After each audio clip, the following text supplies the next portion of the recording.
These are meant to be bold, so prepare yourself, get ready, because today is going to be a great show. Today we're looking at the NFL season, and I'm going to give you guys 10 bold predictions for the upcoming year. If you enjoy, drop a like, subscribe to the channel, but most importantly, drop your bold predictions in the comment section, and I'm going to get back to every single one.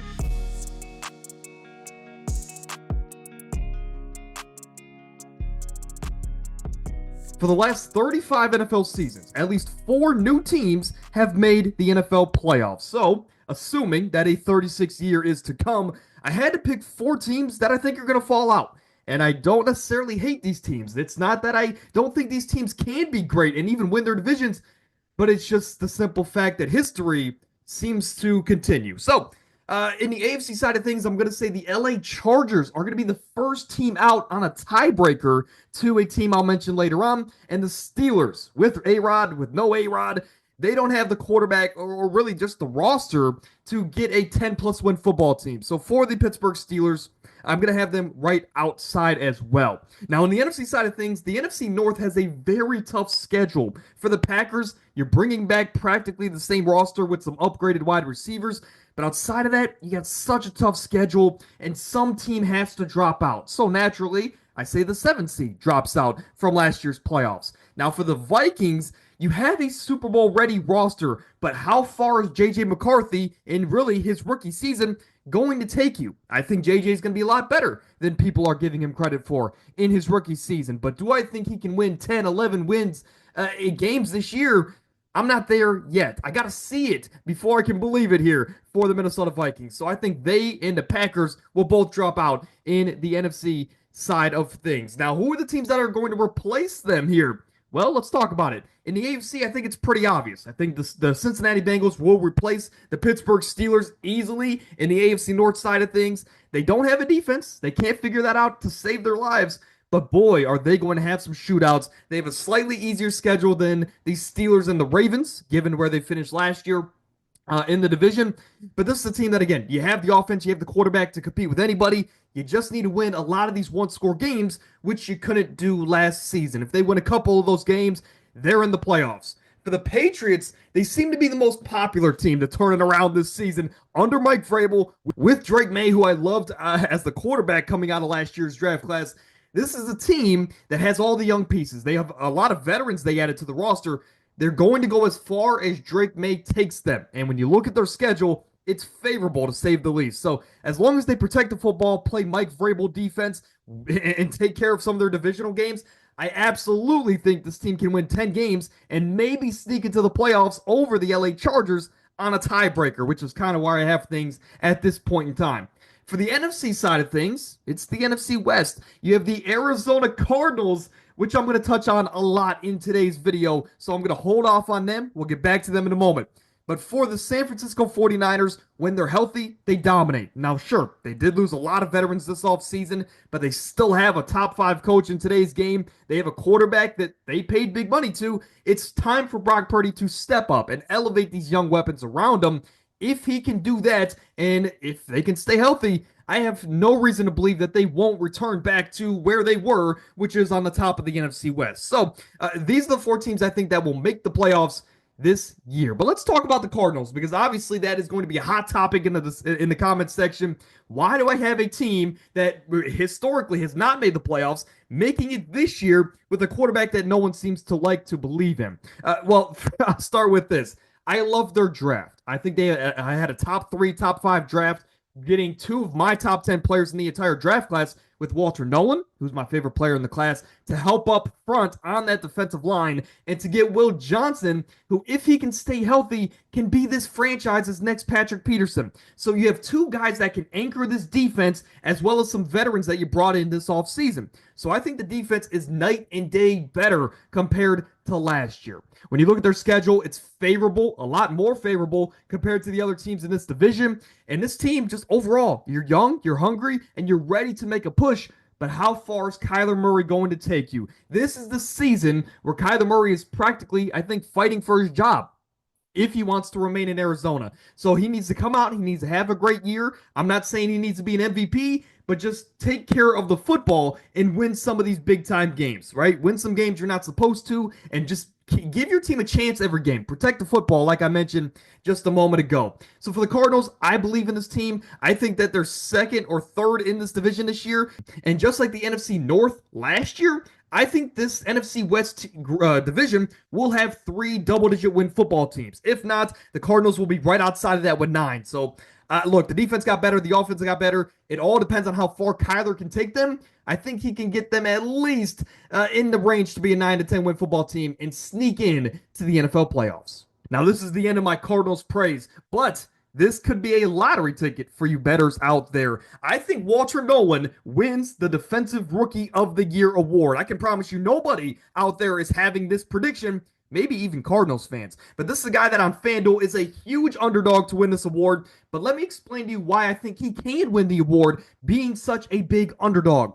First off, again, I think this team can make the playoffs. So to be an anchor on the defensive front in a division that you have teams that just love to run the football, this is a guy in Walter Nolen that did it at Ole Miss in the SEC, which is as close to the NFL as you're going to get at the collegiate level.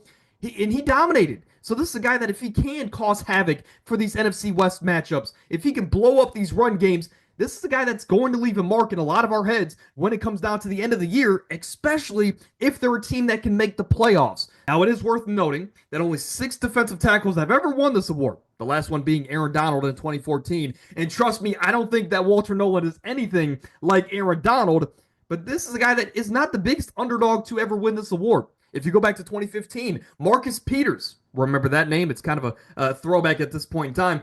He won Defensive Player of the Year despite being a plus 4,000 odds to win the Defensive Rookie of the Year. So Walter Nolen not only comes in as a huge underdog, but it's not necessarily out of the realm of possibility due to what we've seen in the past. This is a guy that I think, again, huge impact on a defense that is ready to make a big jump.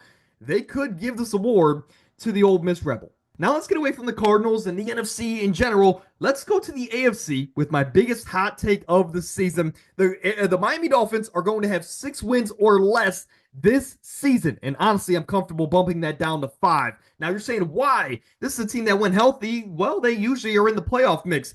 And that's true. But this is a team that has a very tough schedule on their slates. I think they have the AFC North and the NFC West. Those are 8 physical and big-time teams outside of my Cleveland Browns that could give this team all losses. So you have a tough schedule as far as that regard, but then you have a division around you that has only gotten better. The Patriots are ready for a playoff push. The Jets have retooled yet again under Aaron Glenn, and now the Bills, they might be Super Bowl favorites this year. So your division's tough. Outside of that, your overall schedule is tough, and you have a head coach and a quarterback, the 2 most important positions on any team, that have never proven they can win big-time games, let alone consistently. So for the Miami Dolphins, don't be shocked if they have a terrible season and they're in the top 10 of the NFL draft. And this is a team that at the end of the year, we might be having a lot of movement. A lot of big names could be on the move, like Tyreek, like Jalen Waddle, maybe even Tua Tagovailoa. I can see all those guys being on the move, as well as them finding a new coach. Now, the NFC version of the Miami Dolphins this year for me is the Dallas Cowboys. I think it is Dak Prescott's last ride as a quarterback of America's team. This is a guy that is 31. He's coming off a pretty bad knee injury. And sure, they added George Pickens to this offense. But do I think a rookie head coach and the addition of George Pickens is enough to overcome their very tough schedule and their tough division? I don't think so. So this is a team that, just like the Dolphins, I think struggles this year. I think they win 7 games or less, and they're just not in the conversation for the playoffs at all. So that's going to put Jerry Jones in an interesting spot. Do we see Dak Prescott potentially being traded at the end of this upcoming year? He's got a pretty hefty contract, but I think teams like Pittsburgh or Miami, with their quarterback struggles this year, might take a look at trading for number 4 from Dallas. Back to the AFC side of things, and I am a huge fan of the Las Vegas Raiders this year. I'm a Browns fan, so we're going to be out of playoff contention by week 4. I might then root for the Las Vegas Raiders. This is a team that had a tremendous offseason. Perhaps no one had a better one. This is a team that brought in Pete Carroll, a Super Bowl winning head coach. He brought in a veteran quarterback in Geno Smith, who was heavily underrated at the position. Then you went out into the draft. You said, okay, we're going to draft a superstar Heisman runner-up running back in Ashton Jeanty. You also got a savvy wide receiver in Jack Beck. So you got a lot of young pieces with Geno Smith leading the charge offensively. But that's not all. They also added a ton of key veterans, most notably a guy like Alex Kappa, Triple Crown offensive line winner just from last season. So this is a team that has revamped this offense. You still have a Max Crosby led defense, and with Pete Carroll leading the charge, I have to imagine they're going to be playing conservatively, protecting the football, and playing great defense. If they can do that with their favorable schedule, I can see this team being on the fringe of playoff contention. I'm going to say the Las Vegas Raiders win at least 8 games this upcoming year. And again, if some things go their way, if they win some one-score games that they shouldn't, this is a team that could be fighting for a playoff spot. I believe the LA Rams are going to be a top 2 seed in the NFC, and they're going to go to the Super Bowl. This is a team that, at full health, was the only team that really gave the Eagles some run for their money in the playoffs last season. Now, the Eagles are coming back. They're coming back, and they look like they're going to run through the league yet again because of how deep and talented this roster is. But due to when you look at history, the NFC hasn't had a repeat champion since 2015. That was the Legion of Boom, Seattle Seahawks, and that legendary defense. Now, this Eagles team has a great argument to say, hey, we're just as talented as that team, and they can repeat. But ultimately, I think history is going to repeat itself. I think the LA Rams will be the new team this year, and they will go to the Super Bowl. And here's why. They have a young and a fun defense that is only going to get better, and they are led by a Defensive Player of the Year candidate in Jared Verse. Now, offensively, you're veteran-led. You added Davante Adams. You have a top 10 quarterback in the game with a top 2 coach in the game in Sean McVay. This is a team that I think will run through their division, win at least 12 games, and they will come out of the NFC at the end of the day because they are the only team, top to bottom, that can match up with the Philadelphia Eagles. Now, talking about Super Bowls, I kind of can't believe that this is a hot take, but for the Chiefs, it is. I don't believe the Chiefs will represent the AFC this year. Now, if you're here, if you're new to the channel, I've always been a big Chiefs advocate. I've always wanted to say, I want to see greatness unfold. I'm never here to, I guess, hate on the Kansas City Chiefs, but this is the year I think they do take a step back. And hey, a step back for them can be the AFC title game. But for Patrick Mahomes, this is the reason why it's a hot take. He's been a starter for 7 years. Out of those 7 years as a starter, he's been to the Super Bowl 5 times. That means 71% of the years and the time that Patrick Mahomes has been a starter, he's been to the Super Bowl. He went to the last 3. I don't think he's going to a 4th in a row. So again, you have a tougher division this year. The Raiders got better. The Broncos, the Chargers, they've all gotten better in their own regards. You have a very tough first place schedule, a lot of primetime games. So you're going to have a lot of tough games back to back to back. Now, last year that didn't matter for the Chiefs. They went 15-2 and they almost won it all until they ran into the Eagles. But this year, I do think they're going to take a step back. They're getting older offensively. You lost some offensive linemen like Joe Thuney this offseason. And ultimately, the Bills are still getting better. The Ravens maybe have the most complete roster in the AFC. I just think that this is the year the Chiefs will, I guess, not overperform like they always do. And I think they'll come up short maybe in the second or the AFC title round. Now let's show some more bias. If you're new here, well, I do also some draft coverage in the offseason. My favorite offensive player in the entire draft was Jaden Higgins, 6'4" wide receiver from Iowa State, representing the Cyclones, and he went to a perfect day one situation in the Houston Texans. They have a top 10 quarterback in the league. We'll start there with C.J. Stroud, and this is an offense that is not afraid to air it out. The problem is, and this is why, well, you're going to see a big year from Jaden Higgins. Tank Dell went down with a pretty bad leg injury at the end of last season. So going into this year, I can only imagine that these defensive coordinators are going to double team Nico Collins and force these rookie weapons around CJ Stroud to adapt to the NFL level and to perform from day number 1 at a high level. So that puts Jaden Higgins in a prime position to get a lot of targets and to have a lot of production. At 6'4", he was dominant in single coverage last year in college football. And this is a guy that, again, he has an elite catch radius, great hands, and he's, again, a big body wide receiver, which is going to make him a favorable target for C.J. Stroud. Just due to his situation, due to the fact that he's going to be kind of forced targets early on in this year to produce from day number 1, I like him to lead all receivers, rookie wide receivers, in yards and touchdowns. I don't think receptions are going to go his way, but yards and touchdowns, they're going to go to Jaden Higgins, and he might come away as the rookie of the year.